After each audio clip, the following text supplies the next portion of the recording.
Bonjour. Veuillez vous asseoir. Donc, sous le même serment pour la témoin. Merci. Alors, Madame Telfer, nous allons reprendre à l'onglet 2 de votre cahier pour la greffière la rencontre du conseil d'administration en date du 13 décembre 2018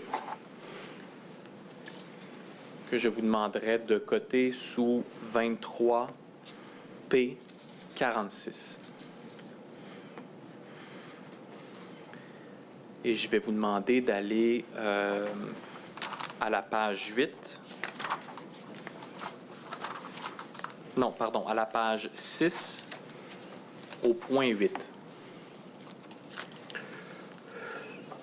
Oui. Si vous allez... Alors, on va attendre que ça apparaisse à l'écran. Oui, si on peut juste montrer la première page, là, pour Oui, l'identification.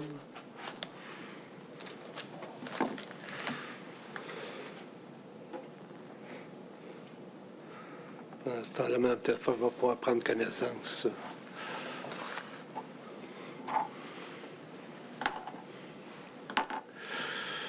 Donc, si vous voulez bien montrer la page couverture d'abord.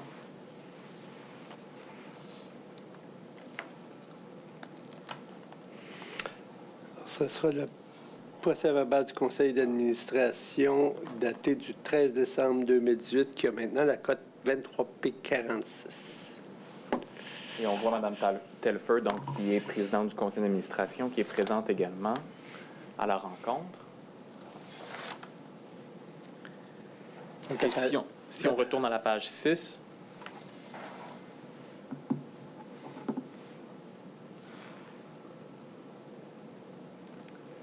voilà. Alors, on voit sous le titre « Dossier en lien avec le gouvernement », on mentionne ici, puis je vais couper court les titres, là, mais essentiellement, ce qu'on mentionne, c'est que Mme Tremblay, M. Malenfant ont rencontré le ministre des Transports le 22 novembre 2018, ainsi que le ministre délégué à la transformation numérique le lendemain, le 23 novembre 2018, pour leur présenter le projet CASA et répondre à leurs préoccupations. On mentionne ensuite que les deux ministres se sont montrés satisfaits de leur rencontre, ont félicité la société et souligné que le projet peut servir d'exemple à suivre. Oui. Vous n'êtes, évidemment, je comprends que vous n'êtes pas présente, Mme Telfer, à cette rencontre avec les deux ministres. J'étais pas là, non. Est-ce que, au-delà de ce qu'on mentionne dans le procès-verbal, est-ce que vous avez été informé des préoccupations, et là je reprends le mot dans le procès-verbal, est-ce que vous avez été informé des préoccupations des deux ministres en question? Je me souviens pas. Et on mentionne ensuite que les deux ministres se sont montrés satisfaits. Donc, visiblement, selon le procès-verbal, on a répondu à leurs préoccupations de façon satisfaisante. C'est certainement bien possible que je me souviens pas de la part. C'est certain que quand des choses comme ça sont dans les procès-verbaux, généralement, Nathalie ou Carl a donné plus d'informations et on parlait de ça. Mais vous, aujourd'hui, vous n'êtes pas capable de nous dire spécifiquement qu'est-ce qu'ils vous ont dit? Je ne suis pas capable maintenant. Non. Lors de cette rencontre? C'était en 2018. Est-ce que, outre ces rapports verbaux là, qui vous sont faits lors des rencontres du conseil d'administration, est-ce que Mme Tremblay ou M. Malenfant, lorsqu'ils rencontraient quand même des ministres, là, est-ce qu'ils vous envoyaient une note où ils faisaient état de la discussion qu'ils ont eue? Une note écrite là, qui... Honnêtement, je ne me souviens pas et j'ai détruit ou envoyé tous mes notes. Comme ça, je n'étais pas capable de vérifier. Mais par acquis de conscience, parce qu'on pourrait le demander comme engagement à la société, là, est-ce que, en préparation de la rencontre du conseil d'administration, est-ce qu'on vous donnait... vous receviez des documents, hein, je pense, pour vous préparer à la rencontre? Mais il y a deux choses. Je recevrai le document sur e-Concerto, le système électronique, comme tous les administrateurs, mais aussi, j'ai toujours eu une réunion préparatoire avec Nathalie Tremblay pour les réunions. Et à Toujours, votre- toujours. Soit un téléphone ou soit dans son Vous bureau. prépariez le CA Oui, qui s'en venait toujours absolument. avec la PDG. Absolument. OK. Bon, mais si par exemple, ici, là, on fait état du rapport de la présidente et chef de la direction, est-ce qu'il existe un document écrit qui vous était communiqué en préparation du conseil d'administration? Ça dépend de ce qu'il y a. Il y avait toujours un tableau de bord avec beaucoup de choses là-dedans. Vous avez certainement Un tableau de bord du projet CASA. de toutes les choses de la direction. Ça, c'est du Nathalie Tremblay. C'était pas sur Casa Exprès, mais il y a certainement des informations dont ça concernant Casa. Et ça dépend des sujets au conseil. Est-ce qu'il y avait une discussion des choses? Est-ce qu'on a besoin de lire? Moi, j'ai essayé il y avait on parlait des anciens temps des piles de documents, mais effectivement, c'était électronique. Mais il y avait beaucoup de lectures avant une réunion. Pour moi, c'était toujours 2 jours, presque au complète, plus la réunion avec Nathalie. Bon, mais là, parce que ça va, il y avait effectivement des documents qui vous étaient envoyés en amont, Oui. mais là, vous dites qu'il y avait également un tableau de bord qui accompagnait ces documents, un tableau de bord de la direction? Je pense que c'était dans le document déposé, mais je me souviens. Oui, absolument, parce qu'on a suivi quand Nathalie avait parlé. Bon, monsieur le commissaire, si vous le jugez utile, peut-être par acquis de conscience, on demanderait comme engagement le tableau de bord qui était envoyé aux administrateurs avant les rencontres. Je considérais ça utile, oui. J'ignore là, si, à tout le moins, ça m'a échappé là, si ça a déjà été transféré. Alors, merci. On va. Oui, est-ce qu'on le numérote? Oui. Oui. Sous 23E1. Merci. Je vais vous amener maintenant, Madame Telfer, à l'onglet 3, qui est le procès-verbal du conseil d'administration en date du 19 septembre 2019.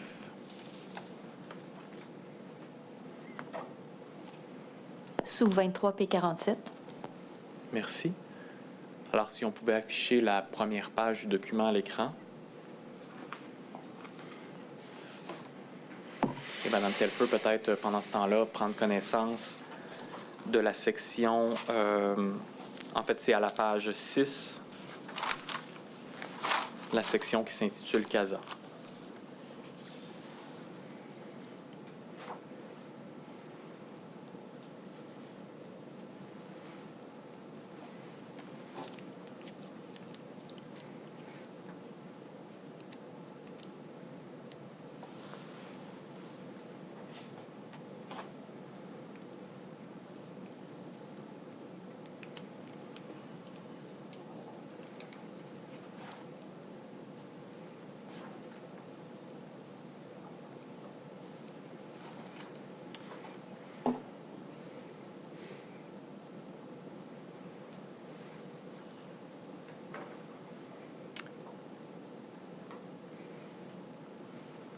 Alors, je m'excuse, est-ce qu'on a exhibé la page couverture dans un premier temps?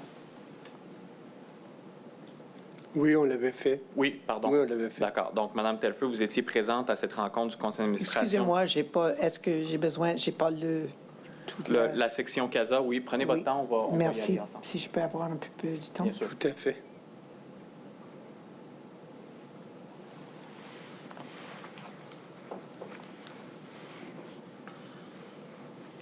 Est-ce que vous faites référence à la section en bas, la section 7? Ou... Non, pardon. Si on pouvait juste monter un peu à l'écran.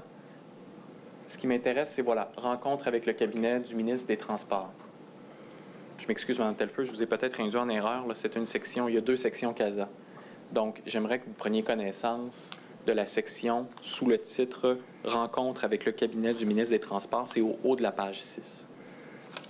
Ah, OK. Excusez-moi.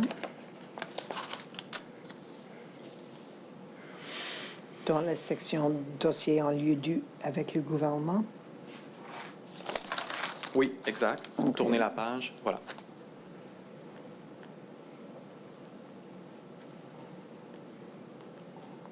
On rencontre, OK.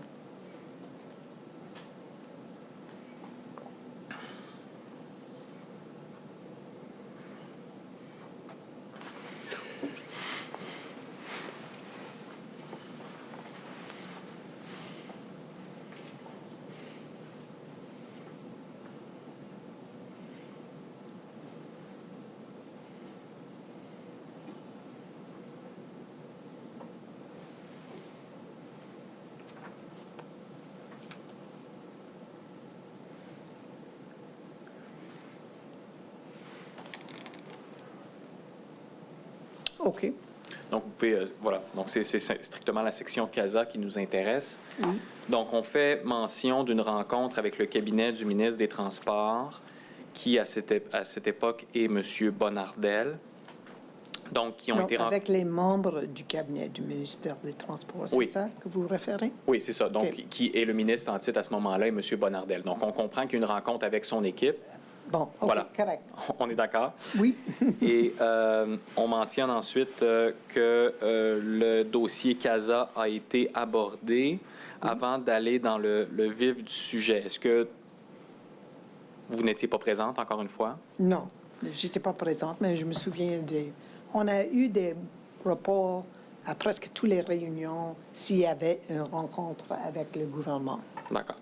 Et si je vous demande, par exemple, qui étaient les membres de la... En fait, on fait référence ici à la PCD, donc Mme Tremblay. Oui. Si je vous demande si M. Malenfant était présent, Oh, je suis convaincue, mais vous le présumez, vous je n'avez ne pas me de souviens souvenir. pas un rapport où elle a dit ça, mais c'est certain. Ça vous semble tout à fait probable qu'il soit Oh, présent oui, avec elle? absolument. Bien. Et ensuite, donc, on mentionne le projet CASA. On mentionne qu'il progresse et la date confirmée de décembre 2021 pour la livraison 2 ne présente pas d'enjeu. Oui. Évidemment, on apprendra plus tard que ça va représenter un enjeu. Ça ne sera pas décembre 2021. Ensuite, elle a réitéré, on parle de Mme Tremblay ici, elle a réitéré la capacité pour la société de respecter ses engagements. Aucune augmentation de la tarification administrative pour le citoyen en lien avec le projet et le remboursement du déficit cumulé en 2028 tel que prévu à l'entente avec le ministère des Finances. Est-ce que vous êtes au fait de cette entente-là, le remboursement? Oui, oui. Il y avait des présentations du VP Finance, M. Frenette, après ça, Mme Lépinay, qui a toujours nous rassuré que les solutions qui sont trouvées étaient administratives. Et j'ai compris qu'il y avait une date pour le repaiement de cet déficit et ils ont prolongé ça pour permettre le financement de CASA et d'autres choses. Et donc, c'est votre compréhension qu'on devait, avec le projet CASA, faire des gains de productivité et donc de dégager des surplus pour rembourser le ministère des Finances, de rembourser la dette de la société auprès du ministère des Finances. Je me souviens pas si c'était de CASA en particulier, mais on peut facilement repayer la dette avec le changement de l'échéancier et on aura les sommes nécessaires de faire nos opérations. Avec le changement de quoi, pardon? La date du repaiement. OK. Et encore là, moi, ce que je comprends, Mme Telfer, c'est qu'on est encore là plutôt optimiste là, de la part de la direction auprès du ministre Bonnardel, même si on est rendu à ce moment-là en septembre 2019. Oui, oui. Je pense que c'est... il y avait des discussions, il y avait toujours des choses, particulièrement au comité de technologie, mais à ce temps-là, on était... Pendant toute la période de ma présidence, je dois dire que la direction était optimiste qu'on va arriver, malgré certaines difficultés de temps en temps. À tout le moins, c'est ce qu'on vous représentait, c'est ce qu'on vous disait lors des rencontres. Et au comité. On va maintenant se diriger... Donc, dans ce qui vous concerne, Mme Telfer, ça sera l'onglet 4 à la page 5. Pour Monsieur le commissaire et Mme la greffière, je vais vous exhiber donc le procès-verbal du conseil d'administration du 13 juillet 2020 que je vous demanderai de coter sous... Sous 23 P 48. Merci.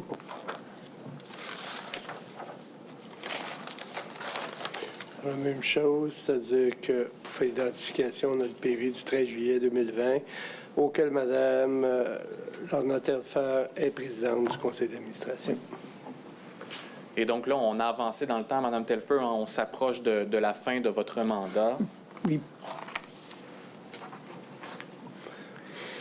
Et là, vous voyez, en fait, on va aller à la page Peut-être qu'on peut exhiber la page 4 pour commencer. parce Peut-être que- juste avant ça, je vais dire Oui. que c'était une réunion ajoutée au calendrier parce que c'était spécial. Oui, Si parce vous qu'en regardez- juillet, il y en a, en juillet, généralement, il n'y en a pas, c'est ça. Exact. Et en juin, on a jugé nécessaire de prendre plus de temps avant de faire ce qu'on avait fait en juillet. Bon, mais peut-être une petite précision ici. Est-ce que, quand vous dites qu'en juin, on a jugé qu'il était nécessaire de prendre plus de temps, là, est-ce que vous faites référence à une rencontre du comité conjoint, une rencontre du conseil d'administration? Conseil d'administration. Au conseil si je me souviens. d'administration de juin. Peut-être aussi de comité parce qu'il y avait toujours des réunions de comité conjoint avant un conseil pour Ouais. se préparer. Donc, effectivement, vous avez eu une rencontre du comité, du conseil d'administration, pardon, le 18 juin 2020. Et là, vous dites qu'à ce moment-là, les membres ont demandé davantage d'informations, davantage de temps? C'était pas une demande, c'est aussi, c'était déjà convenu que l'information en technologie et sur la replanification du CASA sera pas prête à approuver. Et, le comité a probablement demandé, ils ont certainement demandé qu'une réunion soit ajoutée, mais je pense que c'était avant ça que c'était demandé. C'était bien organisé. C'était pas au dernière minute, mais c'était quand même ajouté, ce qui est assez exceptionnel. D'accord. Et là, on va revenir là, justement sur le contexte du moment, parce que là, je voulais attirer davantage votre attention avec les discussions qu'il y avait eu avec les ministères. Mais vous avez parlé de replanification. Là. Simplement nous mentionner à quoi vous faites mention ici lorsque vous parlez de replanification en 2020. Il y avait une replanification de livraison 2. Vous voyez la résolution, vous pouvez voir, c'est surtout... On la remettre à l'écran, Oui. s'il vous plaît, Peut-être que qu'on je peut- puisse suivre. Oui, on va naviguer ensemble. Peut-être on va regarder ensemble d'abord à la page 4 le titre de la section 5. Donc, on voit ici le titre de la section 5, CASA, confirmation de l'échéancier et décision sur la livraison 2, résolution. Bon, le titre est peut-être indique mal ce qui va suivre, mais ça, c'est mon commentaire éditorial. Mais on va aller voir un peu plus bas. Donc, on voit une longue section. Ensuite, si on peut descendre la page 5 jusqu'à la résolution par la suite. Oui. Et là, la page 6, on voit une résolution plutôt longue. En fait, il y a plusieurs attendus que. Mais c'est les attendus qui donnent les motifs Le pour la contexte. résolution. C'était... Ici, on regarde ensuite la décision. Donc, le conseil d'administration accepte le plan révisé de la livraison 2 tel que proposé et que le conseil d'administration confirme la révision de l'investissement de cette livraison à un montant de l'ordre de 344 millions, lequel sera confirmé une fois connus les résultats des travaux d'un tiers indépendant sur les aspects commerciaux avec l'Alliance, ainsi que les résultats du cycle 9, le tout d'ici l'automne 2020. Bon. Peut-être, là, on va peut-être vider quelques éléments importants pour qu'on se comprenne bien. Le tiers indépendant ici. Excusez-moi? Le tiers, on fait référence à un tiers indépendant dans la décision. Oui, ça c'est. Je pense que ça réfère aux médiations qu'il y avait entre la société et IBM. Selon le contrat, ils ont nommé quelqu'un pour ce qui réfère aux difficultés commerciaux. Il y avait beaucoup, mais ils ont entré dans une médiation qui a terminé à l'automne. Et c'est ça qu'il réfère. Donc, on a un litige contractuel entre la société et Pas un litige, IBM. une médiation. Ben, c'est-à-dire qu'on a, Oui. on a Il va y avoir un différent quelque part s'il y a une médiation. Ouais. On va pas en médiation pour le plaisir de la chose. Là, il y avait Non, il y avait ça, un c'est différent. certain. Mais le litige n'était pas formalisé, Oui, ne s'est jamais judiciarisé. Si je comprends bien, le contrat prévoit une façon de régler les difficultés entre parties. Bon. Et là, donc, on a nommé un médiateur Et à ce moment-là, donc on est en juillet 2020, à ce moment-là, le résultat de cette négociation n'est pas encore connu. Non, c'était dû le fin septembre ou quelque chose comme ça. Voilà, 2020. Oui. Bon. Donc, voilà donc pour le tiers indépendant. Maintenant, le montant de 344 millions, là, qu'est-ce que vous en comprenez? Honnêtement, je ne me souviens pas. Il y a tellement des chiffres dans cette affaire. C'est que je ne peux pas vous dire, mais je sais qu'à l'époque, c'était expliqué comment ils ont fait le choix de ce montant. Bon. On va revenir à la transaction, mais pour l'instant, vidons la question là, des discussions avec les ministères. Donc, si vous voulez bien revenir à la page 5, environ au milieu de la page. Voilà, merci. Parfait ici. Donc, je vais attirer votre attention sur le paragraphe qui commence par « La PCD mentionne ». Je vais le lire à haute voix pour le bénéfice de tous, là. La PCD mentionne qu'elle a échangé avec les représentants du cabinet du ministre des Transports sur le plan révisé de la livraison 2 et que ces derniers n'ont pas soulevé d'enjeu. Elle ajoute que les lignes de presse déposées sur le site de la gouvernance pour information ont été bonifiées à la suite des commentaires des membres du CTI et du CAPV, donc le fameux comité conjoint, et transmises au secrétariat du Conseil du Trésor en marge de l'étude des crédits. Alors, nous sommes ici, donc, cabinet du ministre des Transports. On est toujours forcément sous la gouverne de M. Bonnardel. Est-ce que vous avez davantage de détails pour nous aujourd'hui quant à cette discussion entre la PCD, c'est-à-dire Mme Nathalie Tremblay, et les représentants du cabinet du ministre des Transports? Mais ce que je me souviens, oui, elle a raconté certainement ce qui est arrivé, mais je me souviens quand je regarde ça des études, parce qu'elle a toujours me prévenir quand il y avait ce qu'ils appellent, c'est ça le mot, c'était le gouvernement au Parlement qui répond. Et les ministres sont là. La SAC a toujours préparé pour des heures et heures avec des fichiers de tous les documents qui peuvent être demandés par un parlementaire au ministre. Et effectivement, généralement, il y avait 7 ou 8 heures ou 10 heures ou des journées, des nuits de questions et rien pour le SAC. C'est ça que généralement ça arrive. Comme ça, je me souviens. Et peut-être c'était en préparation avec le cabinet du ministre pour ça, ou peut-être c'est à part, mais quand elle dit qu'elle a échangé sur un sujet, elle a échangé. Effectivement, j'ai toujours trouvé Mme Tremblay avait tellement de bons liens et compréhension de comment le gouvernement fonctionne et des contacts que peut-être elle avait fait tout le travail nécessaire pour être certain que les personnes sont avisées. Mais là, vous semblez faire référence à l'étude des crédits, si je ne m'abuse. Oui, exact. Ça, c'est l'expression. Excusez-moi, étude de crédit. Mais ça, c'est une... Donc, oui, là, vous parlez d'une longue préparation pour répondre à des questions pour l'étude des crédits. Oui.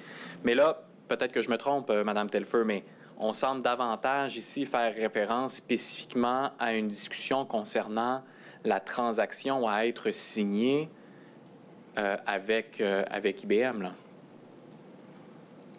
À ce temps-là, c'était déjà signé. La transaction? Oui, est-ce que je Non, je vous suggère qu'on est en négociation, mais que ce n'est pas signé encore. C'était en juillet 2020. Oui. Vous parlez de quoi? C'est-à-dire, ma compréhension, Mme Telfer, c'est que la transaction a été signée en 2017. Non, attention, ça, attention, le contrat. Le contrat a été signé en 2017. Oui. La transaction, comme vous l'avez vous-même mentionné il y a quelques instants, a été signée le 30 septembre 2020. Donc... Oh, vous parlez de résultat de la médiation. Le résultat de la Exact. médiation, il y en a qui vont l'appeler la OK, replanification, il y en a qui vont l'appeler la transaction. Perdue. Mais là, on vous situe, là, Oui, vous savez, oui, bon, maintenant, je parfait, sais. il y a eu un résultat de médiation, 30 septembre, il y a eu quelque chose, parfait. Là, je comprends, on est toujours dans le PV de juillet, là. Oui. Donc, la connaissance qui est donnée au ministre Bonnardel, là. Puis c'est là-dessus que le procureur veut vous entendre, Mme Telford. OK, excusez, merci Il n'y a pas de beaucoup. problème. Maintenant, Puis vous nous je dites, prends- si vous nous dites... Mais je ne veux pas vous tromper ou vous tromper la commission. Je vous Bien, on ne veut pas vous induire en erreur non plus. Mais merci beaucoup. Donc, c'est ça. Ma compréhension à la lecture du document, c'est qu'on est, donc, au mois de juillet 2020. Il y a un désaccord commercial avec IBM. Oui. On a nommé un médiateur. Oui. On est sur le point de finaliser une transaction qui va avoir des impacts financiers, monétaires. Il va également y avoir une replanification de la livraison 2. Et on rencontre ici les représentants du cabinet du ministre des Transports. Donc, je présume, je n'y étais pas, vous n'y étiez pas non plus, mais je vous demande, est-ce qu'on vous a donné un peu de détails sur cette rencontre-là? On les a informés, je présume, de la situation, de la négociation qui est en cours, de la replanification. On a certainement discuté et honnêtement, je ne me souviens pas les détails de ça comme tel. Qui a dit quoi sur ces... Ils ont certainement me dit qu'ils ont tout expliqué, la replanification et qu'est-ce qui arrive dans la convention. Et là, on parle ensuite de lignes de presse déposées sur le site de la gouvernance qui ont été bonifiées à la suite des commentaires du membre des comités conjoints, transmis au secrétariat du Conseil du Trésor en marge de l'étude des crédits. Est-ce que vous avez un peu plus de détails sur ce qui a été transmis à ce moment-là? Je me souviens pas si j'ai vu, si quelqu'un m'a parlé, je me souviens pas du tout. Encore là, si, Monsieur le commissaire, le juge pertinent, je vous demanderais, pas à vous personnellement, mais à la société, de souscrire un engagement sous 23E2, de nous transmettre ce qui a été transmis au secrétariat du Conseil du Trésor. En marge de l'étude des crédits sur le projet en tant que tel. Voilà. Au secrétariat uniquement ou au ministre des Transports? Ben, moi, je serrais les deux, là. Vous allez voir. Parce que là, Ouais, ben, on fait référence au ministre. On fait référence, c'est ça. Donc, aux deux, s'il vous plaît. Merci de mettre la prise. Pardon, pouvez-vous renommer donc ce qui était remis au secrétaire du Conseil du Trésor et... Au ministère des cabinet Transports. du ministre des Transports. Et au Sur le secrétaire plan du révisé. Conseil du Trésor. Relisez l'engagement, Mme la greffière, comme ça, on va être sûr là, qu'on demande la bonne chose. Donc, ce qui a été remis au secrétaire du Conseil du Trésor, au ministre des Transports en marge de l'étude de crédit. On peut peut-être faire même référence à la section, telle que mentionnée à la section 5 OK, c'est Ouais. ça. de la pièce 23P48. Donc, comme ça, on va être certain là, de...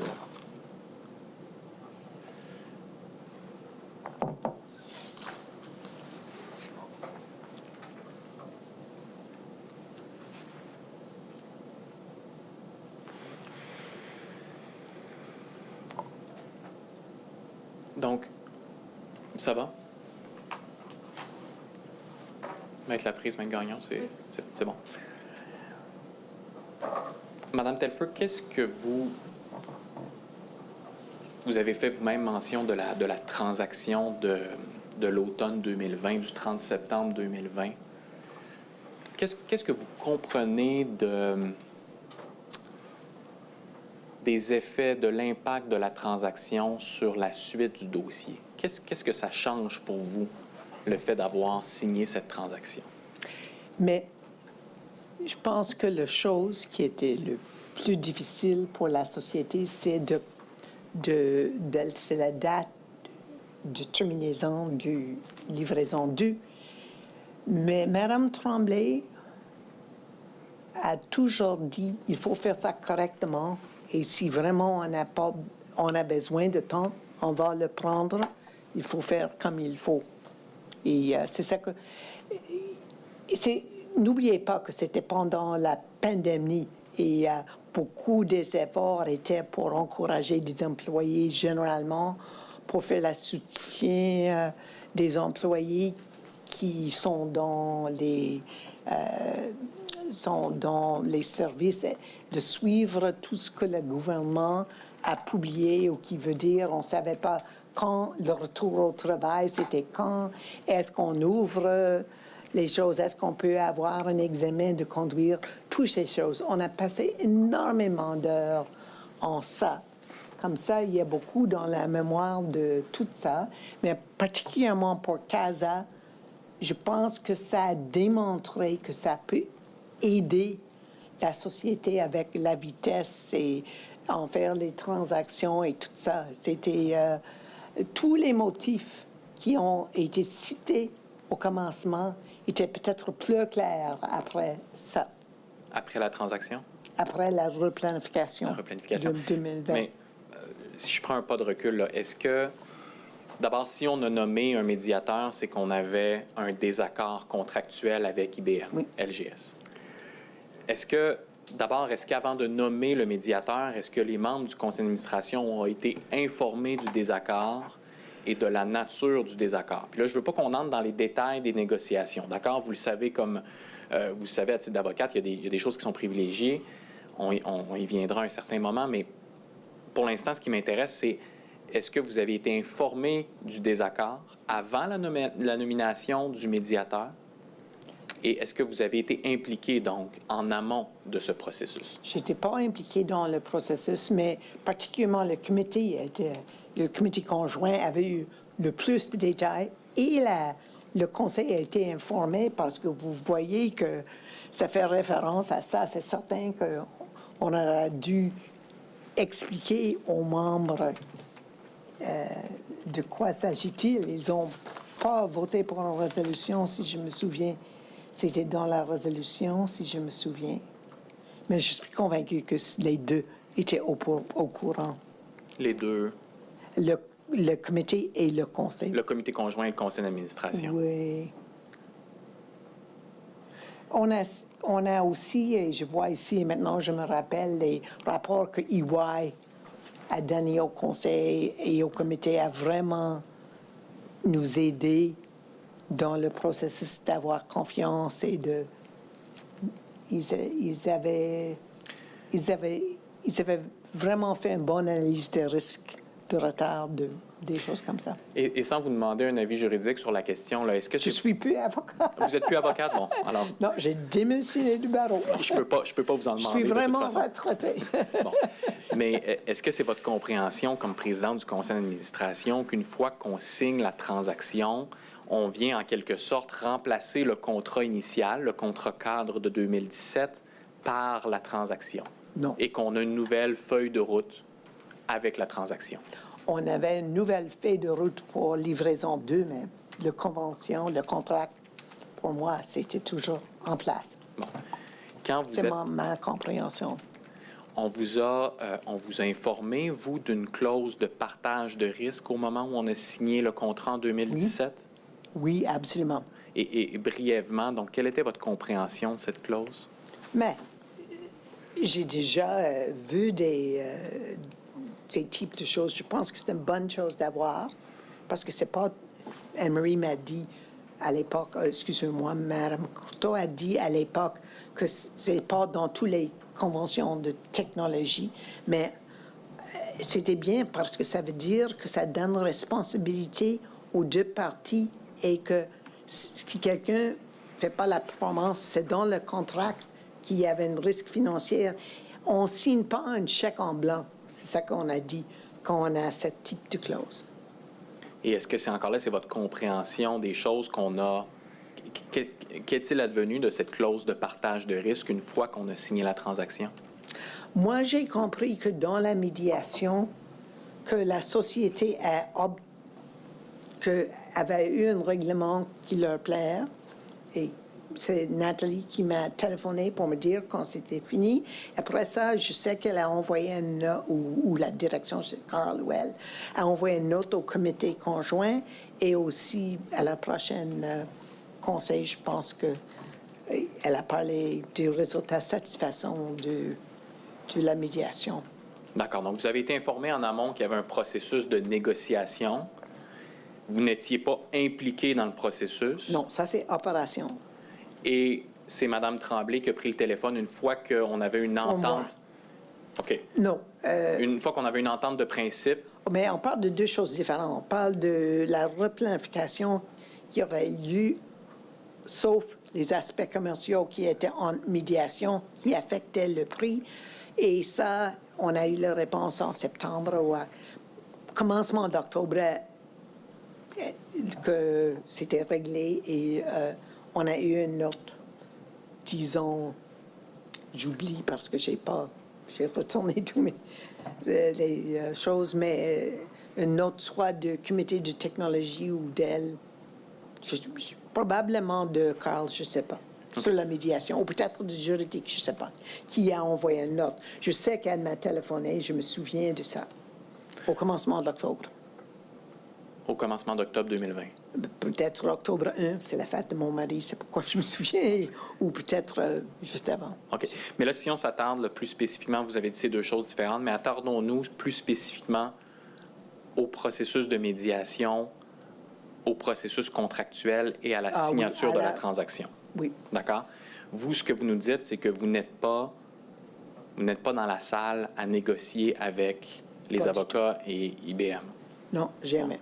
Vous avez été informé, par contre, en amont que ces négociations-là allaient se tenir. Oui. Et vous avez été informé du résultat une fois que les parties avaient trouvé une entente. Oui. Et là, c'est Mme Tremblay qui vous a informé. Oui. Mais là, je comprends, c'est qu'une fois que le processus était terminé auprès du médiateur, on est revenu vers vous en vous disant, bien, voici le résultat du processus. Oui. Et là, la clause de partage de risque, je vous ai demandé qu'est-ce qui est advenu de cette clause de partage de risque. Est-ce que c'est votre compréhension qu'elle a cessé d'exister après la transaction? Elle a continué d'être appliquée? C'était pas discuté, mais les résultats de la médiation, c'est ce qu'il nous a dit, mais pour moi, probablement, si j'ai pensé à ça, j'ai dit oui, c'est toujours là. Seulement de compréhension, la clause de partage de risque était toujours là. J'ai jamais y pensé de ça, être honnête. OK. J'étais pas l'avocat. Je suis convaincu que les avocats ont fait ce qu'ils avaient besoin.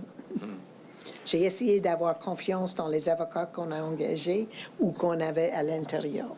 Est-ce que vous, des Mais membres j'ai du bien compris, mes notes reflètent votre témoignage, que vous êtes sous l'impression que la clause de partage de risque demeurait malgré la replanification. Est-ce que j'ai bien noté ça? Mais c'est votre impression, là. C'était une impression, oui. OK. Personne m'a dit c'est fini.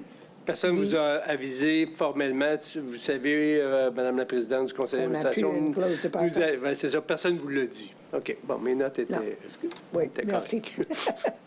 Est-ce que vous avez personnellement révisé la transaction, que ce Non. soit vous ou un membre du conseil d'administration? Non. Non. Mais on est venu vous présenter le résultat Oui. au conseil d'administration. Et si je vous demande aujourd'hui, là, dans votre esprit, l'impact monétaire de la transaction, c'est-à-dire combien ça va coûter de plus à la société le fait de signer la transaction? Est-ce que vous avez un chiffre pour nous? D'abord, est-ce que vous comprenez ma question? Je comprends votre question, D'accord. mais sans fouiller dans tous les papiers et ce qui est présenté, je ne suis pas capable de vous dire exactement le chiffre. Je suis pas comptable, c'est pas mon devoir. Après tout ce temps de me rappeler de ces chiffres sont vraiment travaillés là-dedans. Mais si je vous demande J'ai essayé avec le rapport de vérificateur général, j'étais incapable. de réconcilier les chiffres. Oui, et de souvenir de quoi. Mais est-ce que si je vous suggère que la transaction... En fait, je vous suggère rien, je vais vous poser la question de façon ouverte, là. Dans votre esprit à vous, le fait de signer la transaction, est-ce que ça emportait des dépenses additionnelles pour la société ou c'était simplement une replanification à coût nul pour la société? il y aura une augmentation, c'est ce que j'ai compris, mais ce n'est pas calculé encore et ce n'est pas matériel dans une grande transaction comme ça. Le but de la transaction et la médiation, c'était de régler les problèmes de travail et aussi de prolonger la livraison d'eux. Mais justement, si on revient à la résolution de juillet 2020, Excusez-moi, donc on était onglet? à l'onglet 4 en ce qui vous concerne. Oui. Puis si on pouvait En juillet, revenir donc à la OK. pièce 23P48, à la page 6.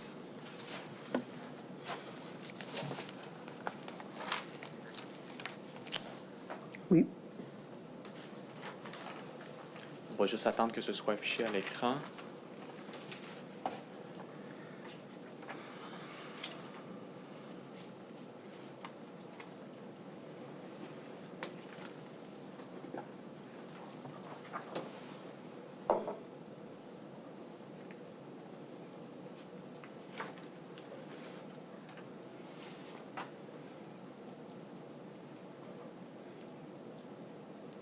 Oups.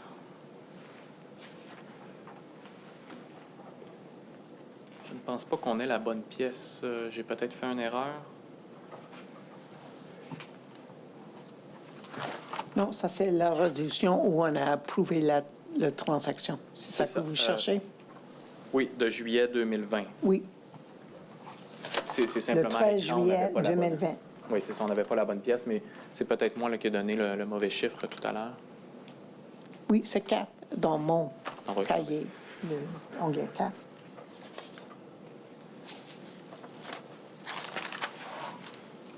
Page 6, résolution. Voilà, nous l'avons à l'écran.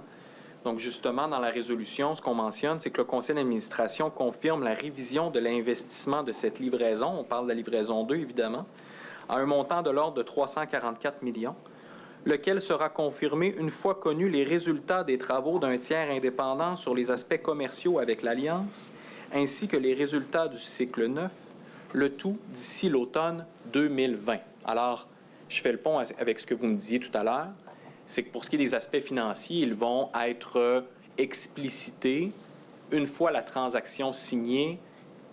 Et dans les faits, elle a été signée justement le 30 septembre 2020, ce qui nous amènerait à connaître avec plus de précision les impacts de la transaction après la signature de la transaction, donc au mois d'octobre-novembre 2020. Est-ce que c'est votre compréhension également? C'est logique, oui. D'accord. On va maintenant donc vous exhiber un nouveau document, un document qui s'appelle Stratégie contractuelle CASA. C'est à l'onglet 5 de votre cahier. Oui. Ah,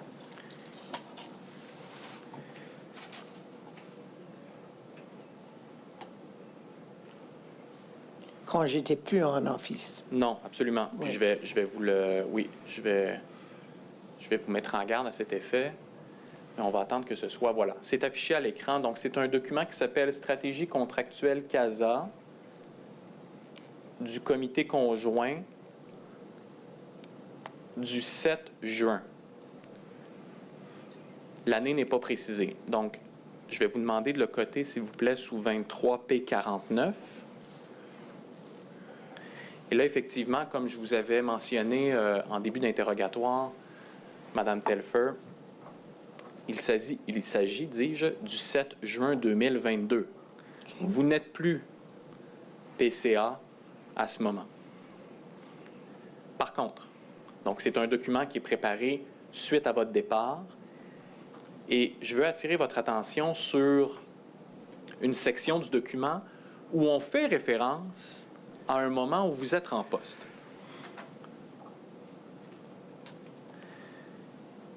Dans la section mise en contexte, à la 5e puce, on mentionne la replanification.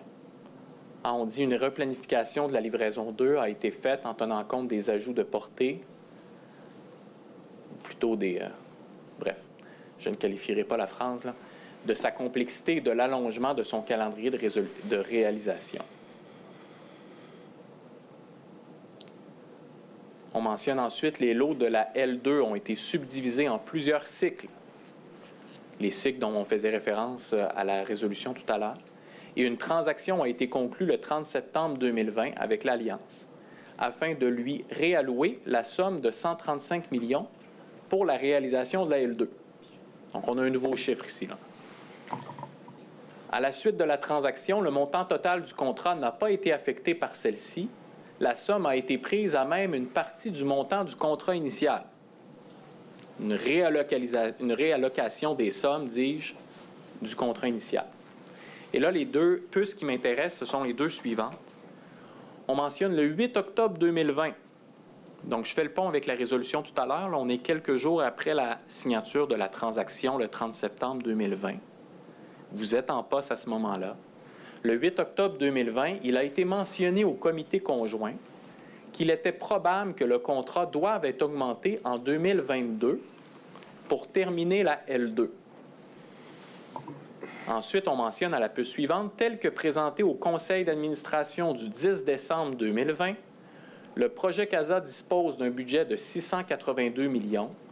Conséquemment, le chantier CASA dispose des moyens budgétaires nécessaires pour assurer ses obligations. Mais on mentionne, à cette occasion, il a été mentionné qu'il était probable que le contrat doive être augmenté en 2022. Ma compréhension de ce document, Mme Telfer, c'est qu'on dit, lorsqu'on a signé la transaction, on a fait une réallocation des sommes, mais on avait une enveloppe budgétaire suffisante. On a par contre mentionné au conseil d'administration à l'automne 2020, donc en octobre, qu'en 2022, on va manquer d'argent. Qu'à ce moment-là, l'enveloppe budgétaire sera à sec et on devra ajouter des sommes. Ma question, Mme Telfer, et on peut aller voir justement les... j'allais dire les minutes, là, mais c'est un anglicisme, là, les procès-verbaux des rencontres du 8 octobre 2020 et du 10 décembre 2020, ici, auquel on réfère. Mais la question, de façon générale, que j'ai pour vous, c'est est-ce qu'on vous a dit ça? Est-ce qu'on vous a dit en octobre... Je ne me souviens pas que quelqu'un a dit ça. C'est bien possible. Et s'il vous plaît, cherchez dans les procès-verbaux pour dire, particulièrement des comités. Moi, je ne me souviens pas de ça. Okay. Pas juste en partie quand vous dites que ça va prendre des sommes additionnelles pour L2. Je vais être tout à fait transparent avec vous, Mme Telfer. Oui. Et on va les regarder ensemble, les procès-verbaux, là. On va commencer par l'onglet 6. Donc, le comité conjoint du 8 octobre 2020.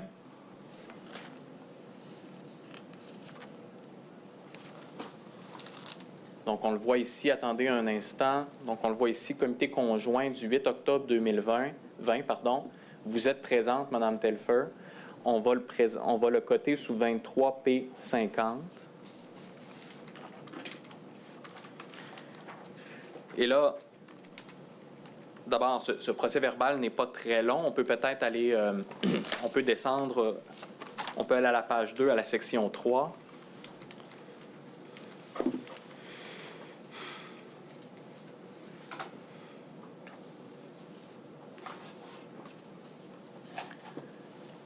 Je vais être transparent avec vous, Mme Telfer. On fait référence à certaines informations financières qui sont données aux membres.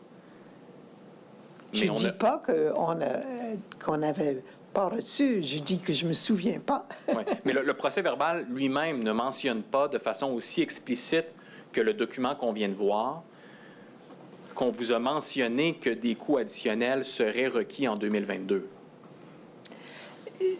C'est intéressant parce que 22, c'est exact. Et je me souviens qu'il y avait toujours eu des discussions de coûts additionnels et de déplacements, de travail dans des livraisons, de toutes les choses comme ça. Mais je me souviens pas qu'en 2022, que vous auriez besoin.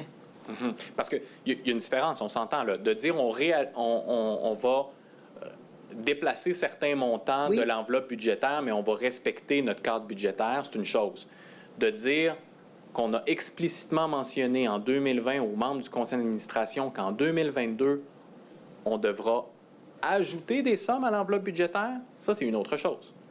C'est une autre chose, mais ça ne dit pas non plus le montant ou est-ce que c'est matériel, qu'est-ce qui arrive. On n'a pas l'information devant nous, mais je ne me souviens pas, c'est comme ça. Vous comprenez mon malaise, Mme Telfer, c'est que dans les notes du comité conjoint du conseil d'administration, on ne fait pas référence spécifiquement au fait qu'on va devoir ajouter des sommes en 2022 à l'enveloppe budgétaire. Mais en 2022, suite à votre départ, on a un document qui émane de la direction qui mentionne qu'on vous l'avait dit en octobre que des sommes additionnelles allaient être requises. Alors là, on a devant nous la présidente du conseil d'administration. Je vous demande, qu'en est-il? La vérité se situe où, là? Est-ce que ce sont les notes du procès-verbal ou c'est plutôt le document de 2022? Est-ce qu'il y avait des documents pour les réunions du comité ou conseil qui donnent plus d'informations? Parce qu'habituellement, il fait les présentations et des montres et il envoie des choses. Et peut-être il y a plus d'informations dans ça. J'ai aucune idée. Je ne me souviens pas et je n'ai pas de documents, mais pour les réunions, s'il y avait peut-être c'est là-dedans, je ne sais pas. Pour le témoin, moi, je pense que ça serait important qu'on les ait pour que Mme Telfer puisse s'appuyer dessus, là. Bien évidemment, là. Bien évidemment, je vais le permettre. Et je vois l'heure avancer. Est-ce qu'on peut faire cette recherche-là ce soir pour que... En fait, Monsieur le commissaire, là, je pense que l'intervention est très pertinente parce que ça fait partie des discussions que nous avons eues en amont avec Maître Thériault-Marois. Je vous réfère au point 3.1. Du procès-verbal que vous avez sous vos yeux. Il est fait état d'une présentation. La présentation, nous l'avons. La présentation fait état de ce qui a été dit subséquemment par la suite à la pièce P23, P49, si ma mémoire est bonne. Cela dit, nous avons un enjeu de privilège relativement à cette présentation-là avec l'Alliance LGS. Alors, on verra en contre-interrogatoire à ce moment-là, mais par ailleurs, Monsieur le commissaire, il y a un engagement plus global qui a été pris, une citation à comparaître qui a été envoyée pour qu'on ait justement les documents déposés, les documents qui sont joints aux procès-verbaux des comités conjoints, ce que, si je ne m'abuse, on n'a pas reçu encore, qui est en traitement. Vous l'avez reçu la semaine dernière sur les informations dont je dispose actuellement. Le comité conjoint? Oui, également. Mais celui-là, plus spécifiquement, est sous objection. J'ai eu la confirmation ce matin. L'heure avance, M. le commissaire, mais j'aimerais traiter des auditeurs internes. J'aurais besoin de quelques minutes pour ce faire. Tout à fait. Donc, je pense qu'on peut prendre le temps de faire ça, puis quitte à déborder un petit peu là, de l'heure. Mais vous allez avoir besoin de combien de temps après ça pour que Mme Telfer... Moi, je pense que j'ai besoin d'encore 5 à 10 minutes. Donc, pour terminer, Mme Telfer? Oui. Puis est-ce qu'il y aura des questions en contre-interrogatoire? Donc, Mme Telfer revient demain, bien évidemment. Je ne sais pas, ça dépend combien de temps on a besoin pour... Nous en aurons assurément pour de 10 à 15 minutes, Monsieur le commissaire. Mais il y a des choses que j'aimerais qu'on discute, là... Nous sommes ouverts à en discuter. Sur la question, là. Donc, Mme Telfer, je vous ai... on a pensé à vous pour faire venir à Québec, mais on va vous faire revenir à Montréal. Merci. Qui va avoir un témoignage qui est franc et complet, comme on dit en anglais, frank and full disclosure. Ça va? Oui, merci. Demain matin? Demain matin. Merci beaucoup. OK. Peut-être compléter. Est-ce que vous voulez que je complète avec les auditeurs internes ou on suspend maintenant? J'aimerais mieux qu'on suspende à interne. Je viens d'avoir un petit message du procureur-chef qui suit ça à distance. Ça. Donc, bien évidemment, je vais vous demander... je vous libère pour ce soir. Merci. Merci, Nathalie. Merci. On pourrait... Oui. On pourrait libérer le témoin. On pourrait, M. le commissaire, tenir une gestion Je vous dirais, j'aimerais m'entretenir avec le procureur-chef. Ce qu'on ferait peut-être, c'est une gestion dans mon bureau plus tôt demain matin. Là, peut-être. Très bien. Ce qui serait peut-être idéal. Pas de souci. Mais vraiment, au niveau gestion, là, pas... Parfait. Merci. Le procureur-chef vous informera, là. C'est bon. Si c'est avec moi ou si c'est juste avec les procureurs. Ça va? Très bien. Veuillez vous lever. Ajournement demain matin, 9h30.